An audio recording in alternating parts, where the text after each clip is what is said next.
बहुत ही घटना।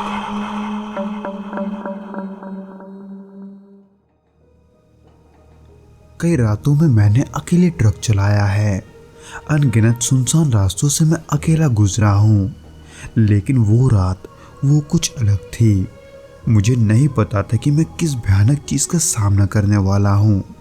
ये कोई साधारण सफ़र नहीं था। ये एक ऐसी रात थी जिसने मेरी ज़िंदगी को हमेशा के लिए बदल दिया। दोस्तों, आज के भौतिक घटना के एपिसोड को हम अशरफ जी के पॉइंट ऑफ व्यू से सुनेंगे, जिनके साथ ये घटना वास्तव में घटा था। ये बात है साल 2008 की।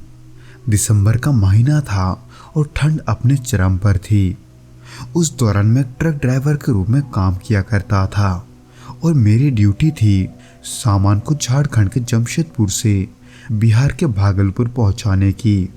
यानी कि उस रात का सफ़र थोड़ा लंबा था, जिसके लिए मैं NH-33 हाईवे से गुजर रहा था।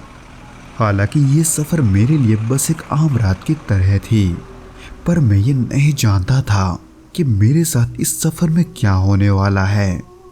ये सब इतना अचानक से हुआ कि मुझे अंदाजा भी नहीं हुआ कि मैं किसी खतरे की ओर बढ़ रहा हूँ।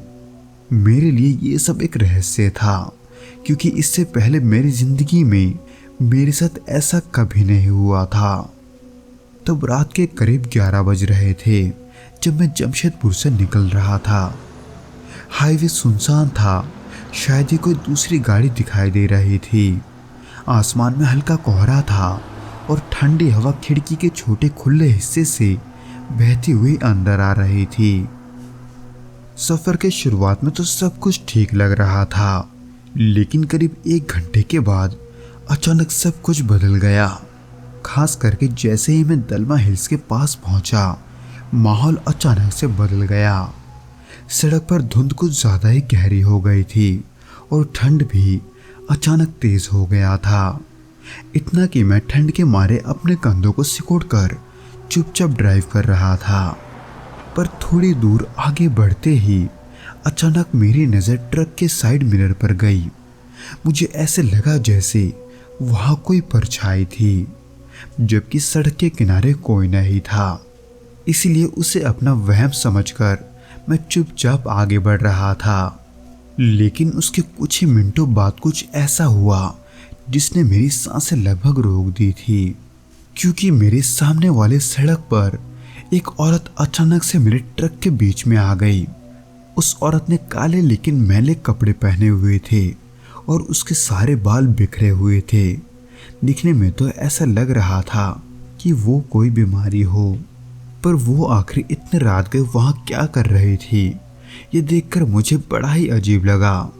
पर उस दौरान उस औरत को ट्रक के सामने खड़ा देख मैंने तेजी से ब्रेक लगाया, जिसके वजह से ट्रक स्किड करने लगी और कुछ ही दूरी पर जाकर रुक गई। उस दौरान मैं इतना घबरा गया था कि मेरे हाथ पांव कांपने लगे थे। पर जब मैंने बाहर झांककर उस औरत की ओर देखा तो वो अब वहाँ नहीं थी। मैंने ट्रक से बाहर निकलकर भी देखा, पर वहाँ कोई नहीं था। पता नहीं कैसे, मगर पल भर में वो औरत वहाँ से गायब हो चुकी थी। हालांकि मैंने इसके कारण के बारे में ज़्यादा नहीं सोचा। मैंने बस इसे ये सोचकर टाल दिया कि वो सब शायद मेरा भ्रम होगा। पर वहाँ से 2-3 किलोमीटर आगे बढ़ने के बाद वो औरत मुझे फिर से दिखाई दी। न जाने वो वहाँ कैसे पहुँची थी, पर अब जब उसका वहाँ आना हुआ था तो मैं उसे देखकर बड़ा ही हैरान था। लेकिन जैसे मैंने उसकी तरफ देखा, वो धीरे धीरे जंगल के अंदर चली गई। उसका चलने का तरीका भी बड़ा ही अजीब था, जैसे उसके पैर जमीन को ही छू नहीं रहे थे। ये सब देखकर मेरे हाथ पैर सुन पड़ रहे थे। उसी दौरान मैंने ट्रक के हेडलाइट्स को हाई बीम पर किया, लेकिन ट्रक के जंगल में घुसते ही वो औरत अंधेरे में कहीं गायब हो गई। मेरे अंदर अजीब सी बेचैनी थी। मैं खुद को समझाने की कोशिश कर रहा था कि ये सब बस मेरी आंखों का धोखा है, लेकिन फिर ट्रक का इंजन अचानक बंद हो गया। ये कैसे हो सकता है, ये मैं खुद से पूछने लगा। ट्रक तो पूरी तरह से ठीक थी और डीजल भी मैंने पूरा भरवाया था, लेकिन मेरी कई बार कोशिश करने के बावजूद भी ट्रक स्टार्ट नहीं हुआ। वहाँ चारों तरफ घना अंधेरा था और मैं ट्रक के अंदर बैठा हिम्मत जुटाने की कोशिश कर रहा था। तभी अचानक ट्रक के पीछे से मुझे किसी के चलने की आवाज़ आई। ये कोई जानवर जैसी आवाज़ नहीं थी, यानी कि उस सुनसान माहौल में वो आवाज़ किसी इंसान के चलने की लग रही थी। पर वो आवाज़ असल में किसकी हो सकती है, ये देखने के लिए मैं धीरे धीरे साइड मिरर की ओर बढ़ा। पर वहाँ जो मैंने देखा उसने मेरी आत्मा तक को झकझोर दिया, क्योंकि साइड मिरर में वही औरत खड़ी थी जिसको मैंने कुछ देर पहले देखा था। इस बार उसका चेहरा साफ दिखाई दे रहा था। उसकी आंखें गहरी काली थी, चेहरा सफ़ेद लेकिन भावहीन था, जैसे उसके अंदर जान ही ना बची हो। उसके होठों पर हल्की सी मुस्कान तो थी, लेकिन वो बहुत डरावनी लग रही थी। मैंने तेजी से अपनी आंखें बंद कर ली और मन ही मन हनुमान चालीसा का जाप करने लगा।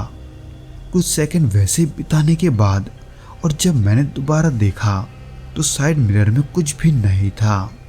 मैंने कांपते हाथों से फिर से ट्रक को स्टार्ट करने की कोशिश की और इस बार इंजन चालू हो गया, लेकिन कुछ दूर जाते ही ट्रक के ऊपर से अचानक जोर से आवाज आने लगा, जैसे वहां कोई भारी चीज गिरी हो। इसके तुरंत बाद ही मैंने ट्रक की रफ्तार तेज कर दी, 80 से सीधे 100 की स्पीड पर चलाने लगा ताकि मैं जितना जल्दी हो सके उस रास्ते को पार कर सकूं। पर तभी अचानक एक जोर की चीख गूंजी और ट्रक के अंदर ऐसा लगा जैसे किसी ने अपने नाखूनों से पूरी गाड़ी पर खरोंच मारी हो। मैंने अपने पीछे देखा तो छत खाली थी। लगभग 20 किलोमीटर आगे जाकर मैं ढाबे के पास रुका। वहाँ कुछ और ट्रक ड्राइवर भी थे। मैंने अपनी पूरी हिम्मत जुटाकर वहाँ के बुजुर्ग ड्राइवर से अपने इस घटना के बारे में बात की। उन्होंने मेरी तरफ गंभीरता से देखा और कहा कि बेटा, तुम बच गए हो। कई लोग इस रास्ते पर आते तो हैं लेकिन वापस नहीं जा पाते। उस रात में ढाबे में ही रुका, लेकिन नींद नहीं आ रही थी। मन में बार बार यही सवाल गूंज रहा था कि वो कौन थी और उसने आखिर मुझे क्यों चुना। अगले दिन जब सुबह हुई और मैंने ट्रक को देखा तो उसके दरवाजे पर गहरे खरोंचों के निशान थे, जैसे किसी ने वहां नाखूनों से खरोंचा हो।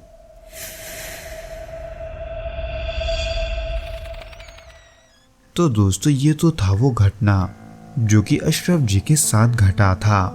उम्मीद करता हूँ कि आपको ये वीडियो पसंद आया होगा, और अगर आया हो तो प्लीज़ इस वीडियो को लाइक करके इसे अपने दोस्तों के साथ शेयर ज़रूर करना और हमें कमेंट करके ज़रूर बताना कि आपको ये वीडियो कैसा लगा।